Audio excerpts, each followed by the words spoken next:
1984 George Orwell का बहुत famous novel है और ये एक टोटलिटेरियनिज्म के ऊपर बेस्ड नॉवल है जिसमें लैंग्वेज को एक टूल की तरह यूज़ किया गया है जो गवर्नमेंट को पावर देती है और थॉट को कंट्रोल करती है।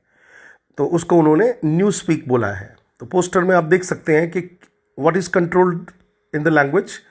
तो पार्टी कंट्रोल करती है थॉट्स को, थॉट को कंट्रोल कर लिया यानी कि सब कुछ कंट्रोल में आ गया। वर्ड्स को लिमिटेड कर दिया तो थिंकिंग लिमिटेड हो गई, क्योंकि थिंकिंग और नॉलेज जो है वो वर्ड्स से आप तक पहुंचती है।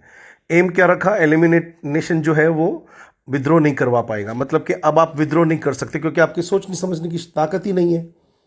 इस लैंग्वेज का नाम उन्होंने न्यू स्पीक रखा और उनका फेमस आइडिया क्या था कि if there are no words there are no thoughts.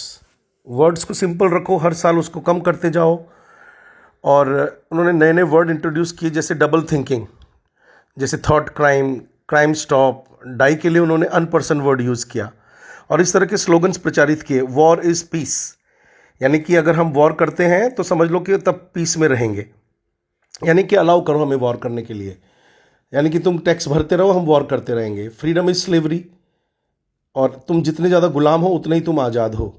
और इग्नोरेंस इज स्ट्रेंथ, और अगर तुम कुछ नहीं जानते हो, तुम्हारी लैंग्वेज नहीं है तुम्हारे पास, तुम सोच नहीं सकते, तो तुम्हारी रियलिटी जो है वो कुछ भी नहीं है। लैंग्वेज को कंट्रोल करो, रियलिटी को कंट्रोल